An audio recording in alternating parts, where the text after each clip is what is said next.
आज की हमारी कहानी है बुआ और बेटी। 5 मिनट पहले शांत दिख रहे मम्मी पापा फोन पर बात कर खुशी से चहकने लगे। ड्राइंग रूम में नाश्ता कर रहे अपने बहू और बेटे के पास आकर बोले, कल सुधा आ रही है, अभी अभी फोन पर बात हुई है, समधी भी साथ आएंगे। शशि, तुम कल दोपहर 4 बजे एयरपोर्ट चले जाना दोनों को लेने। इस सुधा को और कोई काम नहीं है क्या? जब देखो तब चली आती है यहाँ पर। मैं नहीं जा पाऊंगा, मुझे और भी बहुत जरूरी काम है। क्या वो टैक्सी करके नहीं आ सकती यहाँ तक? शशि गुस्साई हुई आवाज में बोल पड़ा। अपने बेटे के मुंह से अपनी बेटी के लिए ऐसे बोल सुन माँ एकदम दंग रह गई। अरे तबीयत तो ठीक है ना तेरी? कैसी पागलों की तरह बात कर रहा है। घर में 2 गाड़ियाँ होते हुए बहन को टैक्सी में आने के लिए कहता है। माँ बोली, रहने दो, मैं खुद जाकर ले आऊंगा अपनी बेटी को। करने दो इसे अपना काम। अभी सुधा का बाप जिंदा है और मैं नहीं चाहता कि मेरे बेटी को उसके ससुराल वालों के ताने सुनने पड़े कि एकलौती बेटी होते हुए भी उसे लेने गाड़ी नहीं भेजा या उसके स्वागत में कोई कमी रह गई। पापा ने बेटे को अपनी नाराजगी जताते हुए कहा, आप दोनों समझते नहीं हो मम्मी पापा, वो जब भी इस घर आती है तो सारी दिनचर्या ही बिगाड़ देती है। वो तो आराम से बैठी रहती है किसी महारानी की तरह।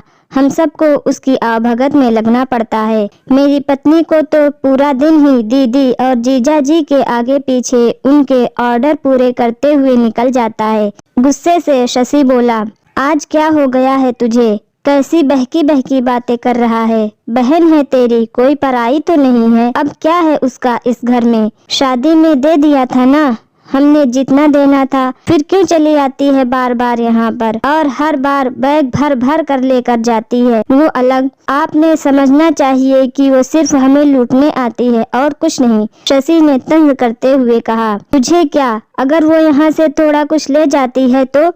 ये सब मेरी मेहनत की कमाई है और मैं जो चाहूँ करूँ। चाहूँ तो पूरा सुधा को दे दूँ। पापा गुस्से से लगभग कांपते हुए बोले। अब शशि अपनी आवाज धीमी करते हुए बोला, मैं कहाँ कुछ नई बात कर रहा हूँ मम्मी पापा, मैं तो वही बोल रहा हूँ जो मैंने बरसों से बुआ के साथ होते हुए देखा है। आज अपनी बेटी के खिलाफ 2 शब्द क्या सुन लिए, आप तो गुस्से से लाल हो गए। जरा सोचिए, जब आप बुआ के साथ ऐसा व्यवहार करते थे तब दादी को कैसा लगता होगा। बुआ जो हम पर इतनी जान छिड़कती है, आपने कभी उनके और उनके ससुराल वालों के सम्मान के बारे में परवाह नहीं की। उन्होंने कभी भी आपसे कुछ नहीं मांगा, बल्कि हर बार वो अपने साथ कुछ न कुछ लेकर ही आती।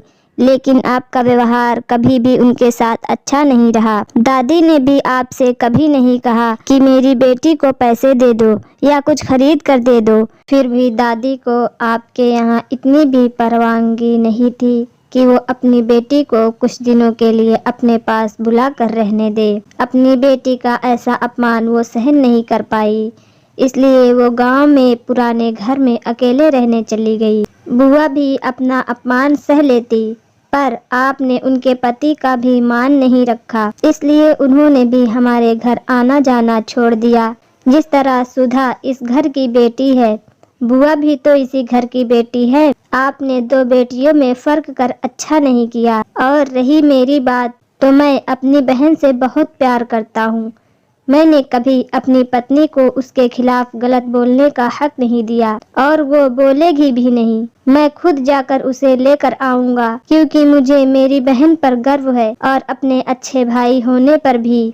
हो सके तो मेरी इन कटु शब्दों के लिए मुझे माफ करना। इतना कहकर शशि अपने ऑफिस के लिए निकल गया। माँ और पापा का सिर शर्म से झुक गया। थोड़ी देर की शांति के बाद पापा ने हिम्मत कर अपनी बहन को फोन लगाया। बहन के फोन उठाते ही वो फूट फूट कर रोने लगे और बोले, दीदी हमें माफ कर दीजिए। हमने इतने साल आपके साथ जो भी दुर्व्यवहार किया उसके लिए हम सच में शर्मिंदा हैं। दीदी आपकी बहुत याद आ रही है, आप अपने घर आ जाइए हमसे मिलने।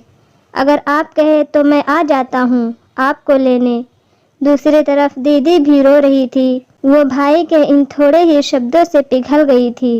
वो बोली, मैं तुमसे नाराज नहीं हूँ भैया, मैं जीजा जी को सारी बात बताकर जरूर आऊंगी। दोस्तों, बेटी तो बेटी ही होती है। बहन हो या बहू हो या बेटी, तीनों में कोई फर्क नहीं करना चाहिए। उन्हीं से घर की शोभा होती है और उन्हीं से घर खुशियों से भरा होता है। उम्मीद करती हूँ कि ये छोटी सी कहानी आपको पसंद आई होगी। ऐसी ही कहानी सुनने के लिए प्लीज़ चैनल को सब्सक्राइब करें।